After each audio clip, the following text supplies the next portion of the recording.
Good morning, good afternoon, good evening, guys. Kevin sir back from Personal Tutor. Standard 12th History playlist में इस last chapter को लेके मैं personal tutor के platform से आज आपसे रूबरू हो रहा हूँ दोस्तों. टर्म 2 के बोर्ड्स आ रहे हैं. Be prepared. ध्यान देना. चैप्टर जो है फ्रेमिंग द कॉन्स्टिट्यूशन. टॉपिक है 1.1 the making of constituent assembly. Previous video जानने के लिए इस प्लेलिस्ट को चेक करना. इस चैप्टर का इंट्रोडक्शन और इस टॉपिक का एक इंट्रोडक्शन भी आपको मिलेगा.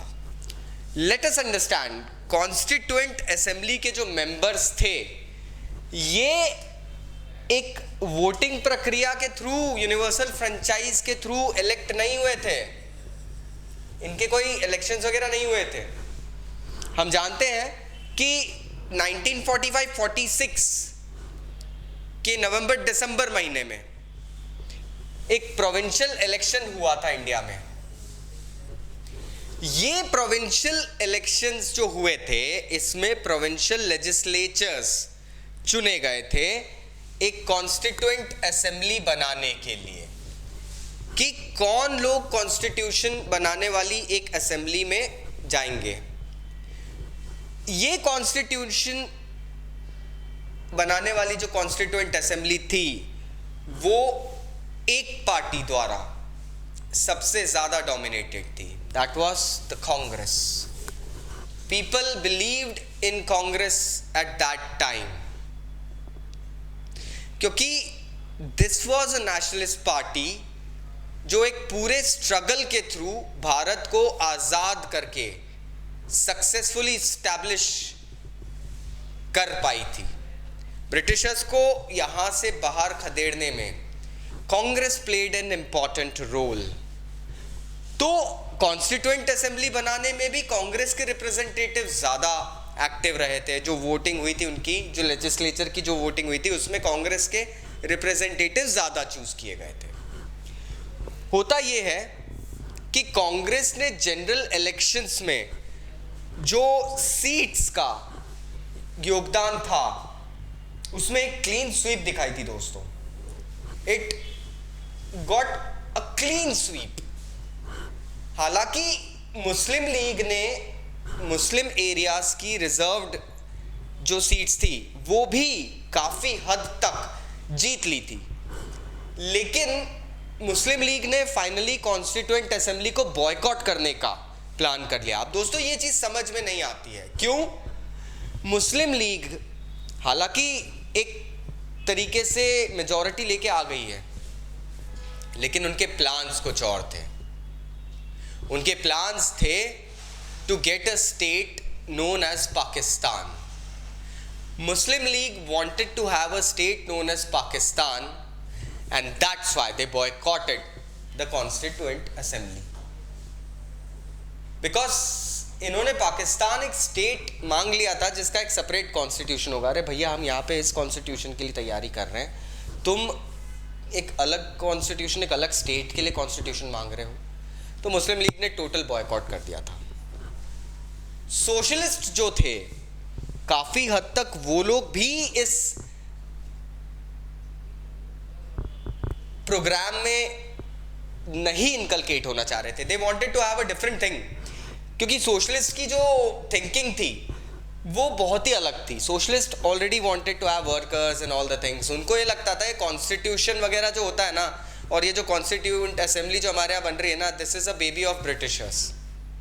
ये ब्रिटिशर्स द्वारा दिया गया एक किया गया एक गेम है और ब्रिटिशर्स चाह रहे हैं. दैट्स वाई हम इसको कह नहीं सकते ये एक ऑटोनॉमस बॉडी बन रही है क्योंकि कॉन्स्टिट्यूएंट असेंबली, यस जाहिर सी बात है यार, ब्रिटिशर्स ने हेल्प करी थी हमें. हम लोग नौसीखिए थे उस टाइम पे, कुछ सीख के हम नहीं बैठे थे. We were in a learning stage. We needed the attention and yes I wouldn't say thanks, don't take me wrong, but yes thanks to some of the Britishers, some of the foreign individuals who went ahead and helped us to go ahead and create a constituent assembly that would be going ahead and creating a constitution for us. Otherwise हम लोग इतने सक्षम नहीं थे यार कि हम खुद बैठ के एक देश जो कि इतने टुकड़ों में बटा हुआ है, लोग लड़ रहे हैं, they are having fights on their own, Hindu मुस्लिम झगड़े चल रहे हैं, लड़ाइयाँ हो रही है, हम उस चीज़ में बैठ के एक बेटरमेंट के हिसाब से अपने इस कंट्री को लेकर आए, हमारे अंदर वो पॉलिसी नहीं आ रही थी दोस्तों. We were not in that programme.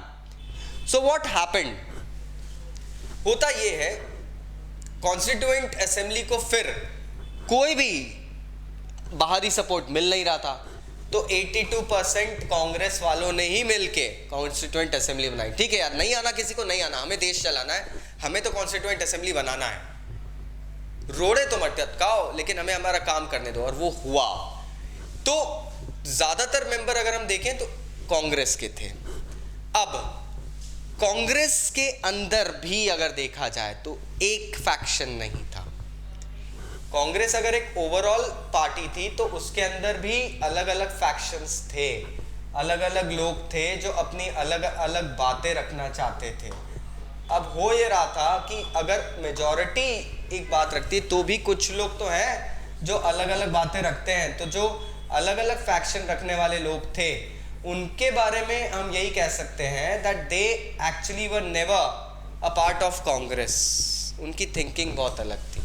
अब थिंकिंग अलग थी, इस कारण से कांग्रेस ठीक से एक कॉन्स्टिट्यूएंट असेंबली का काम ही नहीं कर पाई थी. लेकिन उन लोगों के ओपिनियंस और डिसीजंस बहुत क्रिटिकल थे, क्योंकि भैया वो जीत के आए हैं, लोगों ने उनको भेजा है, तो आपको उनकी आवाज़ सुनना तो पड़ेगी. इट वॉज नॉट जस्ट कि ठीक है यार आपको भेजा होगा तो हम लोग ठीक है देख लेंगे. नहीं, this was not to be done. आपको उन लोगों की बातें सुनना थी, आपको उन लोगों की बातों का वेटेज रखना था. तो कुछ मेंबर्स जो थे कांग्रेस के, let's have a look now at that, वो लोग सोशलिज्म से इंस्पायर्ड थे. कुछ मेंबर्स थे वो लैंडलॉर्डिज्म को डिफाइन कर रहे थे. कुछ थे जो कम्युनल पार्टीज बना के बैठ गए थे. कुछ लोग सेकुलर थे. अब भाई यार आप बात कर रहे हो यहाँ पर अलग अलग लोगों की. कुछ लोग सोशलिज्म मतलब वर्कर्स, जनशक्ति, उसके एडवोकेट्स थे. कुछ लोग थे जो लैंडलॉर्ड्स, उस वक्त जमींदारी सिस्टम चल रहा था, उनके राइट्स के लिए थे, क्योंकि कुछ लोग तो परफेक्टली लैंडलॉर्ड्स ही थे जो पॉलिटिशियंस बन गए थे. Some of the people were actually defending some community, तो कम्युनल पार्टीज बन गई थी. किसी एक खास कम्युनिटी, किसी एक खास जाति को बिलोंग करने वाले तो उनके राइट्स के लिए आ गए थे. And some of them were seculars. अब सेकुलरिज्म क्या होता है ये डेफिनेशन अभी तक नहीं है कि भाई इक्वालिटी चाहिए, क्या चाहिए, वो अभी तक डिफाइन नहीं हो पाया इंडिया में दोस्तों. इतनी सरकारें आई गई है, but let's not get into that. हुआ ये था कि ये नेशनलिस्ट मूवमेंट जो चल रहा था, इस सारे मतलब आज़ादी के पहले जो नेशनलिस्ट मूवमेंट चल रहा था उसमें कांग्रेसियों ने एक चीज़ सीख ली थी.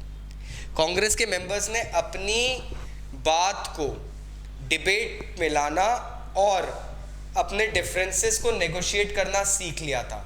जो डिफरेंसेस थे ना उसको नेगोशिएट करना कांग्रेस ने बहुत अच्छे से सीख लिया था कि जो भी इशू होते हैं, जो भी प्रॉब्लम होते हैं, उसको किस तरीके से आपस में बात करके सॉल्व करना.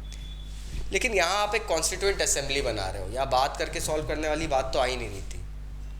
यहाँ बात चल रही थी कॉन्स्टिट्यूशन बनाने की.